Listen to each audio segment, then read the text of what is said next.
you should be dating multiple people at the same time. Now, I'm laughing, but I'm definitely serious. You should be dating multiple people at the same time. Y'all, when we focus on one person, we tend to settle for the person that's there instead of picking the person that we actually want to be with. Now, that becomes a problem, and this is very, very common in the dating community. So I'm going to give 3 red flags to let you know why you should never date one person at a time. Number 1, when you date one person at a time, what tends to happen is you start giving a person too much time that they haven't earned. And that's very dangerous because it's going to put you in a vulnerable situation, considering you don't know if this person has any good intentions for you. You see, once we spend a lot of time with someone, we become vulnerable because we share a lot of special moments with them. We let them into our personal life, and we share a lot of personal information that...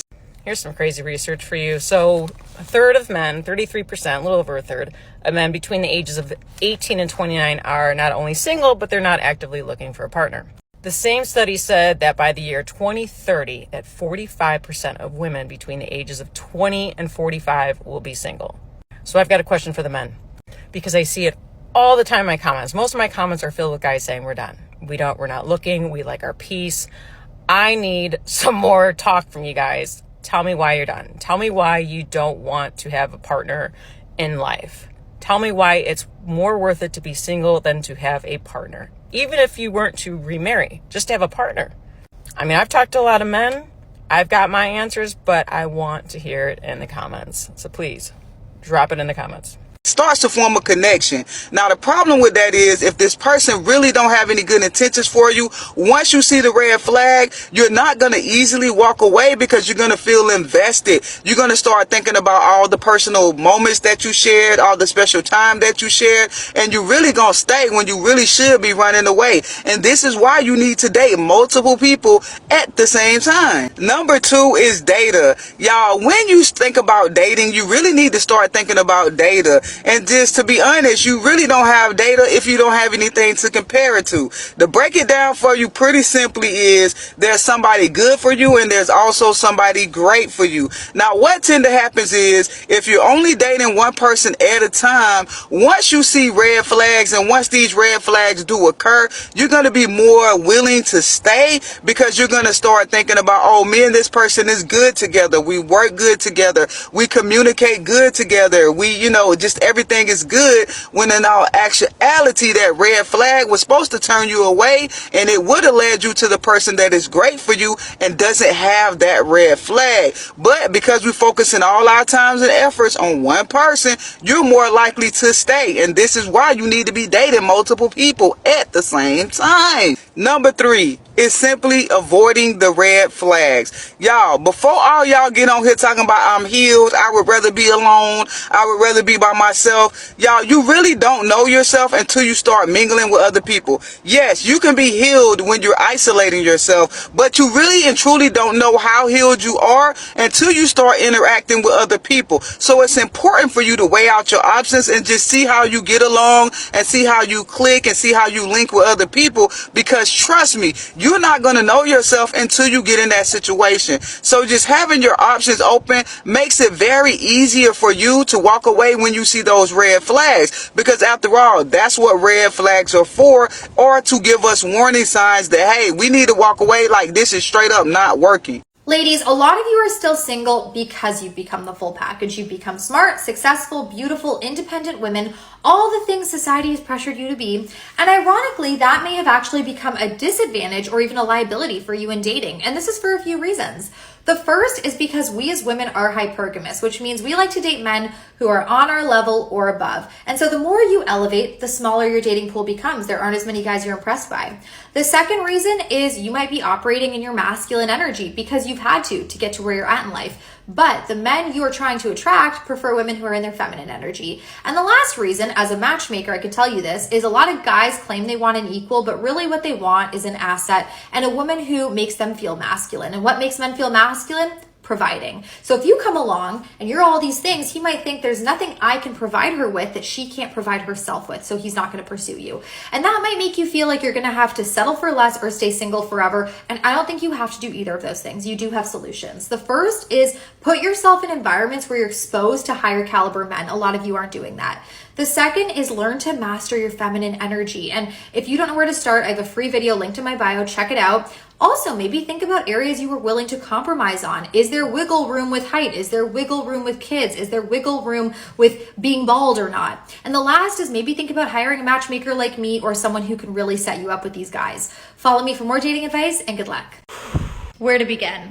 So I was supposed to go on a date with this guy. And by the way, I'm very selective of who I go on dates with. I don't go on a lot of them, but this guy seemed to come correct. He told me he loved my videos. He picked a 5-star restaurant, made a reservation, double confirmed the time. So I was like, you know what? Let's give him a chance. He's kind of coming correct. And that was my first mistake because I didn't take my own advice, which is always listen to your intuition. I had a feeling that this guy was not for me. But I was like, Nelly, you never know who you could meet. So I agreed. So I put on an outfit, put on my biggest hoops, my longest lashes, and my highest heels. And I was about to walk out the door, but then something inside of me said, you know what, let's give him a call, just to make sure we're still on for that time. So I call him, and this man is plastered at a pool party. It's not even sunny out, it's like raining. At 35 years old. And not only forgot about our date, but had no idea what time it was. So moral of the story, listen to your intuition, don't give people chances, and if someone cancels on you, never speak to them again. And this is why I make the content I do. I hate to be the one to say this, but I feel that the reason it's really hard to date in Australia,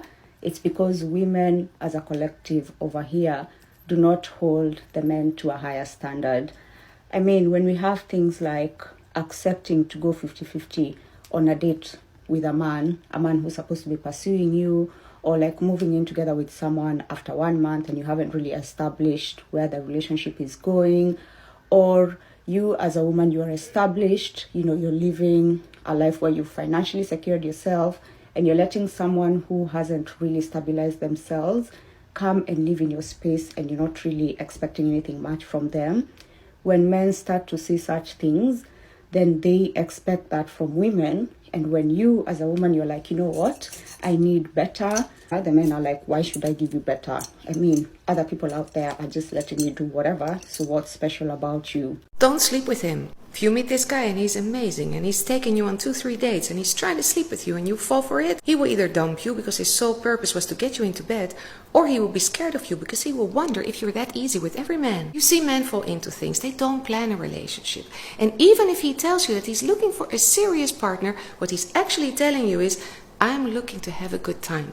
But I know that with women I cannot get away with that, so that's why I tell them that I'm also looking for a serious partner. And the very reason that he's attracted to you in the first place is because he wants to sleep with you. That's literally all he's thinking of. He doesn't know yet in what category he wants to put you. So if you sleep with him too early on the first or the second date, what will happen is that his testosterone levels will come down, and it may be that he realizes that after all, he didn't want anything more from you than just to sleep with you. Because a man doesn't bond through sex. A man bonds through doing things for a woman, for making little sacrifices for her, and for spending time with her. Therefore, if you want to find out if that man really cares for you, you wait. You sit back and you give him the space to show you who he is. And if he gets nasty with you because you don't want to sleep with him, then girl, you run. So I just went to brunch with a couple of my homegirls after church, and there were 5 of us. 4 of us were black, 1 was white. And the 4 of us black girls were single, and the white girl is in a happy, healthy, thriving relationship. Her partner is Hispanic, and they have been dating for a few months now, but like the normal progression: met, hit it off, went on a few dates, got in a relationship, long distance right now, meeting parents soon. Like the normal. Okay, no gray, no limbo, no nothing like that. And then me and all my black homegirls are talking about our relationship status, and all of us are single, for sure. All of us are like actively dating, some more active than others, but nonetheless single. But then we're kind of telling the stories of like the guys that we're talking to or have gone on recent dates with, and like these struggle stories are insane. And for reference, we're all in between 27 and 29, maybe 30. Why is this the commonality with me and all my black girls? Like, faithfully. Not just this group of black girls, but like so many. My closest friends, my black girlies that I've met on assignments, out, like all my black girlies that exclusively date black men are on a struggle bus. And a part of me is like, just get off the bus, date other races, start dating any other race. And there is something in my stomach that immediately just gets sick at that thought. I want black love. I once read this article and it was saying how black women need to start dating outside of their race because it's not working. Like, it broke down all these statistics and all these things. And I did a poll on my Instagram story. Like, would you rather date down or date down within your race? So date down with a black man. So, you know, let go of some of your non-negotiables, a man that makes less than you, a man that like, whatever your non-negotiables are, date down from those, or date white. And a majority of black women said they would rather date down. And I'm like, what is the chokehold? I'm asking myself, what is the chokehold? Like, I myself would rather date down than date outside of my race. And it's just so frustrating. It's so frustrating. I wish I had more to say than that. I am very frustrated with dating at this point, and I get the girlies that are like, decenter men and focus on your relationship with God and focus on your friendships and da da da da. And that's what my 20s has been all about. My friends, traveling, catching a fight, doing whatever I want to do, spending money willy-nilly. Like, that's what I do. Like, y'all not trying to come home to the same person every day? Y'all not trying to fold his laundry? Y'all not trying to cook dinner? Y'all not trying to go to Pilates after you make your kids lunch? Oh, we got different goals.